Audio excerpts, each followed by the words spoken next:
आज के इस एक्सप्लेनर में हम एक ऐसी कहानी पर बात करने वाले हैं जो सिर्फ इतिहास का कोई पुराना पन्ना नहीं है, बल्कि ये बेइंतहा यकीन, सब्र और इंसान के जज्बे की सबसे बड़ी मिसाल है। जी हां, हम बात कर रहे हैं बकरा ईद की, उस असल कहानी की जो हजरत इब्राहिम, बीवी हाजरा और हजरत इस्माइल से जुड़ी है। तो चलिए बिना किसी देरी के सीधे टॉपिक पर आते हैं। अब जरा इस बात पे गौर कीजिए, मतलब सोचकर ही रूह कांप जाती है ना कि कोई बाप अपने ही हाथों से अपने सगे बेटे को कुर्बान करने का फैसला कैसे कर सकता है, और वो भी रेगिस्तान के बिल्कुल बीचों बीच, जहां एक ऐसा कुआं निकलता है जो सदियों बाद आज तक पानी दे रहा है।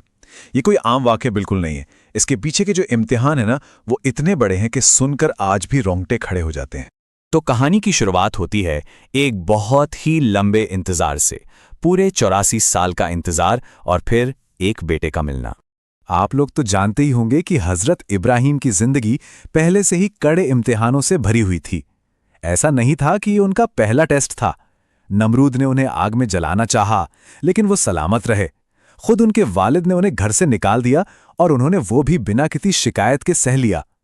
फिर मिस्र की शहजादी बीबी हाजरा से निकाह हुआ और उसके बाद वो दिन रात बस एक ही दुआ करते रहे कि उन्हें एक नेक बेटा नसीब हो। जरा इमेजिन कीजिए, पूरे 84 साल, जिस इंसान ने 84 सालों तक सिर्फ एक औलाद के लिए दुआ मांगी हो, और तब जाकर उसे एक बेटा मिले, तो उस बाप के दिल में उस नन्हे से बच्चे के लिए कितनी मोहब्बत होगी। वो अपने बेटे को सीने से लगाए रखते, चूमते, कंधों पर बिठाते। लेकिन ये खुशियां अभी ठीक से शुरू भी नहीं हुई थी कि कहानी में एक बहुत बड़ा मोड़ आ गया।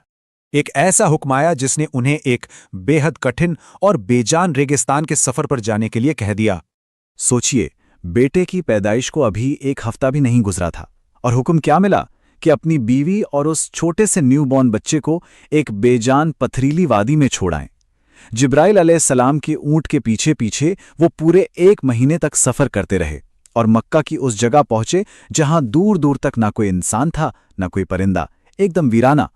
एक बाप के लिए अपने लाडले को उस मौत के मुंह में छोड़कर वापस मुड़ना वाकई कितना भारी रहा होगा।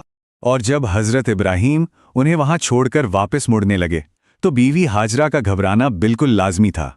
एक माँ जिसके हाथ में छोटा सा बच्चा हो और आसपास कोई ना हो, वो अपने शौहर के ऊंट के पीछे पीछे लगभग 9 किलोमीटर तक भागती रहीं, रोती रहीं और पूछती रहीं कि आप हमें यहाँ मौत के मुंह में क्यों छोड़कर जा रहे हैं। और जब कोई जवाब नहीं मिला तो थककर उन्होंने एक सीधा सा सवाल किया, क्या हमें इस पथरीली वादी में छोड़ना अल्लाह का हुक्म है? हजरत इब्राहिम के पास पीछे मुड़कर देखने या जवाब देने की इजाजत तो थी नहीं, तो उन्होंने बस हामी में अपना सिर हिला दिया। अब इसके बाद बीबी हाजरा का जो रिएक्शन था ना, वो किसी पहाड़ से भी ज्यादा मजबूत यकीन दिखाता है। आंखों में आंसू जरूर थे, लेकिन दिल में कमाल की हिम्मत। उन्होंने साफ कह दिया कि अगर ये अल्लाह का हुक्म है तो जाइए, मेरा रब मेरी और मेरे बेटे की हिफाजत खुद करेगा।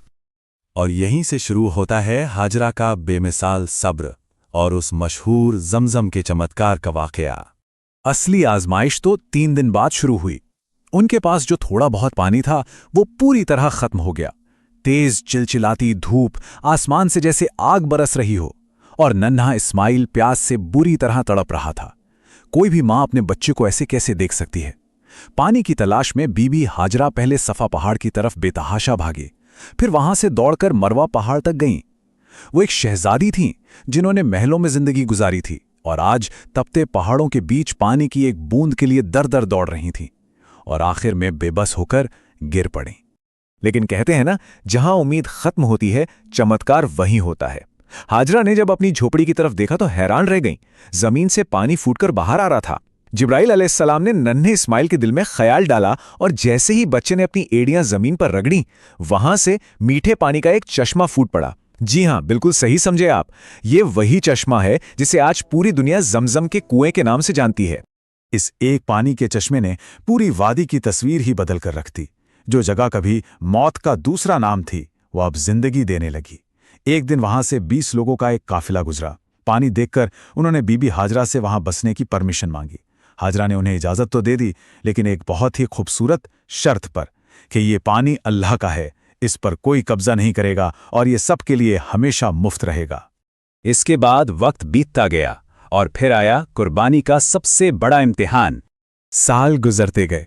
हजरत इस्माइल अब 7 साल की हो चुके थे, लेकिन जैसे जैसे उम्र बढ़ी, इम्तिहान और भी मुश्किल होते गए। 87 साल की उम्र में इब्राहिम को अपने बेटे से मिलने की इजाजत मिली तो सही, लेकिन ऊंट से उतरने की नहीं, सिर्फ दूर से देखकर वापस जाना पड़ा। और फिर 92 साल की उम्र में लगातार 3 रातों तक उन्हें यह ख्वाब आया कि वो अल्लाह की राह में अपनी सबसे कीमती चीज कुर्बान कर दें। उन्होंने 100 बकरियां कुर्बान की, 100 ऊंट कुर्बान किए, लेकिन फिर वो समझ गए कि इशारा सीधे उनके 7 साल के बेटे की तरफ है। यहां आकर हर किसी की सोच एक पल के लिए ठहर सी जाती है। क्या एक पिता जो पूरे 1 महीने का लंबा सफर तय करके अपने बेटे से मिलने आ रहा है, वो अपने साथ एक तेज छुरी ला सकता है ताकि उसी बेटे को कुर्बान कर सके? उनकी ऊंटनी का हर एक कदम जैसे उनके खुद के दिल को चीर रहा होगा। और ऐसे नाजुक वक्त में शैतान का धोखा और उसकी हार का वाकया सामने आता है। जब इतना बड़ा और मुश्किल फैसला हो रहा था, तो शैतान कैसे खामोश बैठ सकता था? उसने इस परिवार के यकीन को तोड़ने की हर मुमकिन कोशिश की। इब्राहिम को जज्बाती करना चाहा, तो उन्होंने उसे 7 कंकरियां मार के भगा दिया। हाजरा को डराना चाहा, तो उन्होंने जवाब दिया कि अगर ये अल्लाह का हुक्म है तो उन्हें अपने शौहर की फर्माबरदारी पर फख्र है।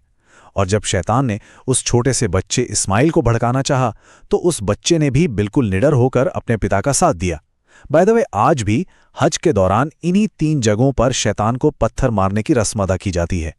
जब हजरत इब्राहिम ने आखिरकार अपने बेटे को बताया कि उन्होंने क्या ख्वाब देखा है, तो उस 7 साल के बच्चे का जवाब सुनकर आप दंग रह जाएंगे। इस्माइल जरा भी नहीं घबराए। उन्होंने उल्टा अपने पिता का हौसला बढ़ाया और कहा, ऐ मेरे अब्बा, आपको जो हुक्म मिला है उसे पूरा कीजिए। आप मुझे सब्र करने वालों में पाएंगे। मतलब अल्लाह की राह में जान देना उनके लिए खुशी की बात थी। जरा उन लम्हों की गहराई को महसूस कीजिए। जब कुर्बानी का बिल्कुल आखिरी वक्त आया तो नन्हे इस्माइल ने कुछ गुजारिशें की। उन्होंने कहा, मुझे रस्सियों से कसकर बांध दीजिए ताकि मैं हिल ना सकूं। छुरी को खूब तेज कर लीजिए ताकि जल्दी काम हो जाए। मेरा चेहरा जमीन की तरफ कर दीजिए ताकि आपकी नजर मुझ पर ना पड़े और आपका हाथ ना कांप जाए। और हाँ, मेरी ये कमीज मेरी अम्मी जान को दे दीजिएगा ताकि उन्हें तसल्ली मिल सके।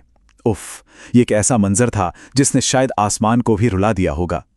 लेकिन फिर अल्लाह का इनाम सामने आया। हजरत इब्राहिम ने आंखों पर पट्टी बांधकर जैसे ही पूरी ताकत से छुरी चलाई, छुरी ने अपना काम किया ही नहीं। लाख कोशिश के बावजूद गला नहीं कटा। उसी वक्त जिब्राईल अलैहिस्सलाम जन्नत से एक मेढा यानी एक दुम्बा लेकर आए और आवाज लगाई, अल्लाहु अकबर। अल्लाह ने उनके इस बेमिसाल इम्तिहान को कबूल कर लिया था और बेटे की जान के बदले उस जानवर की कुर्बानी को मंजूर कर लिया। और यही वो वाकया है जो आज की कुर्बानी और गोश्त के बंटवारे की बुनियाद बना। बकरा ईद का जो त्योहार हम सब आज मनाते हैं ना, वो सिर्फ एक रस्म नहीं है। ये उसी महान कुर्बानी और सब्र की याद है जो हजारों साल पहले मक्का की वादी में दी गई थी। और पता है, ये परंपरा हमें एक बहुत ही खूबसूरत सोशल मैसेज भी देती है। जो जानवर कुर्बान किया जाता है उसके गोश्त को बेहद इंसाफ के साथ 3 हिस्सों में बांटा जाता है।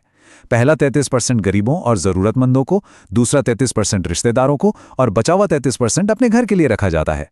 ये बंटवारा इस बात की पक्की गारंटी देता है कि समाज का कोई भी इंसान उस दिन भूखा ना सोए। तो दोस्तों, इस पूरी कहानी का निचोड़ क्या है, जरा सोचिएगा। अगर एक औरत और एक बच्चे का अपने रब पर ऐसा अटूट भरोसा रेगिस्तान में एक ऐसा कुआं पैदा कर सकता है जो हजारों साल से लोगों की प्यास बुझा रहा है, और अगर एक पिता का समर्पण एक ऐसी परंपरा शुरू कर सकता है जो आज करोड़ों लोगों को आपस में जोड़ती है, तो फिर हम रोजमर्रा की छोटी छोटी परेशानियों में अपने यकीन को कमजोर क्यों पड़ने देते हैं? हम अपने भरोसे पर क्या सीमाएं लगा रहे हैं? इसी सवाल के साथ मैं आपको छोड़े जा रहा हूं। आज इस एक्सप्लेनर में हमारे साथ जुड़ने के लिए आपका बहुत बहुत शुक्रिया।